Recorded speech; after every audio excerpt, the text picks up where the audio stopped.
Oke, saya Mas Gun, ke Mas Gun. Mas Gun, Pak Imam tadi meng-highlight ataupun menggarisbawahi kualitas yang lebih baik, teamwork yang kemudian diutamakan. Bagaimana tanggapan? Iya, setuju ya, karena gini, bicara soal kabinet itu kan bicara soal kerja dengan satu sistem yang akan saling terhubung satu sama lainnya.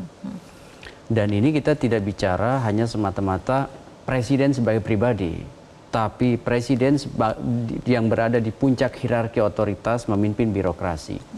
Dan isi yang kemudian harusnya mendukung, ya, isi yang saya maksud para menteri yang kemudian menjadi bagian dari paket penting presiden mencapai kinerja atau prioritas-prioritas kinerjanya, itu harusnya akan diisi oleh orang-orang yang berkualitas, profesional, berdedikasi, kemudian punya integritas yang paling penting. Nah, hal seperti itu kan tentu akan membangun yang disebut dengan kerja kolektif dalam satu sistem birokrasi yang efektif. Kalau tidak, maka tidak ada, misalnya tidak dimulai dengan narasi yang kokoh, tidak ada tahapan yang kemudian tentu skala prioritas yang harusnya kemudian juga dituntaskan dengan ukuran-ukuran yang jelas. Bukan karena semata-mata pertimbangan-pertimbangan politis, misalnya ya dalam konteks reshuffle kabinet. Itu kan harusnya pertimbangannya adalah tercapai atau tidak kinerjanya. Kalau kemudian kinerjanya tidak tercapai, harusnya itu menjadi basis. Tapi kan pengalaman selama ini menunjukkan bahwa reshuffle itu dilakukan lebih pada banyak sekali pertimbangan-pertimbangan politisnya.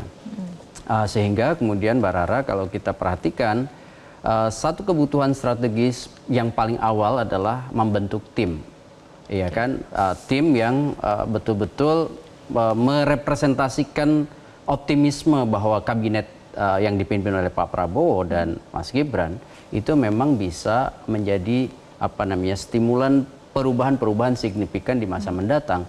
Tapi kalau kemudian sinyalnya juga nggak ada, ya, dimulai dari komposisi yang tidak meyakinkan, bagaimana kemudian keberlanjutan sebagai narasi besar ya untuk kemudian mengokohkan capaian-capaian Indonesia Emas itu menurut saya akan hanya sekedar menjadi fantasi tanpa kemudian bisa direalisasikan dalam konteks prioritas kinerja yang terukur begitu.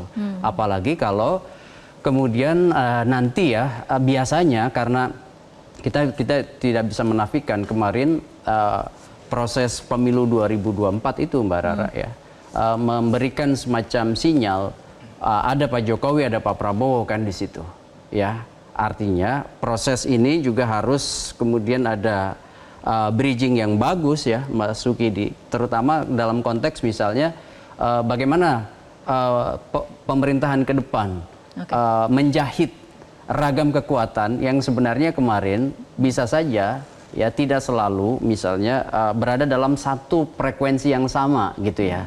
Yang awalnya kemudian bisa aja karena kepentingan pilpres sama-sama, tapi kemudian setelah pilpres kan bisa kemudian mencari skema sendiri-sendiri, apalagi setelah 20 Oktober presiden baru dilantik.